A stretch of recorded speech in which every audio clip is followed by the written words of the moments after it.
ক্রমেই যুক্তরাষ্ট্র ও ইউরোপের মধ্যে উত্তেজনা বাড়ছে।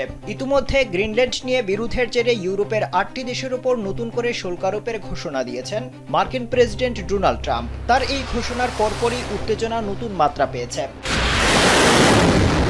এই অবস্থায় রুশ প্রেসিডেন্ট ভ্লাদিমির পুতিনের বিশেষ দূত কিরিল দিমিত্রিভ ইউরোপকে নিয়ে উপহাস করে বলেছেন, ইউরোপের উচিত হবে না তাদের বাবা ডোনাল্ড ট্রাম্পকে উস্কানি দেওয়া। তিনি ট্রাম্পের এই শুল্ক নীতিকে গ্রিনল্যান্ডে ইউরোপীয় দেশগুলোর সেনা মোতায়েনের সরাসরি সাজা হিসেবে বর্ণনা করেছেন।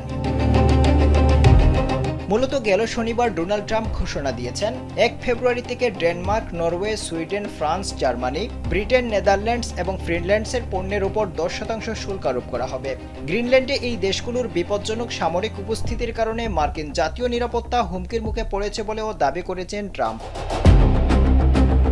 তিনি আরও বলেন, যদি কোনো সমঝোতা না হয় তবে 1 জুন থেকে এই শুল্ক বাড়িয়ে 25% করা হবে। ট্রাম্প স্পষ্ট করে বলেছেন, যতক্ষণ পর্যন্ত যুক্তরাষ্ট্র গ্রিনল্যান্ডকে সম্পূর্ণভাবে কিনে নেওয়ার সুযোগ না পাচ্ছে ততক্ষণ এই শুল্ক কার্যকর থাকবে।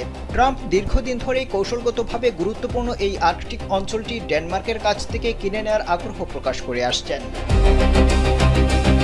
এরপর রুশ ডিরেক্ট ইনভেস্টমেন্ট ফান্ডের প্রধান ও ইউক্রেন ইস্যুতে যুক্তরাষ্ট্রের সঙ্গে আলোচনা প্রতিনিধি দলের সদস্য কিরিল দিমিত্রিভ এই পরিস্থিতির গাণিতিক ব্যাখ্যা দিয়ে বলেন, গ্রিনল্যান্ডে পাঠানো প্রতিজন ইউরোপীয় সেনার জন্য প্রায় 1% করে শুল্ক আরোপ করা হয়েছে।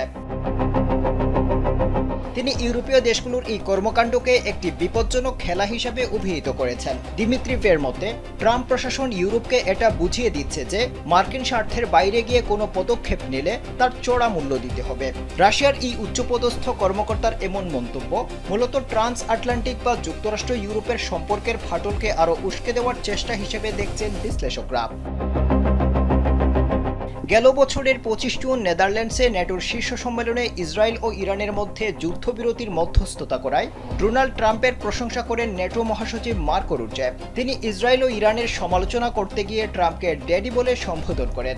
ন্যাটো মহাসচিবের এই সম্বোধন প্রসঙ্গ টেনেও ইউরোপের কঠোর সমালোচনা করেছেন কিরিল দিমিত্রিভ। আবদাল হুসাইন, কালবেলা।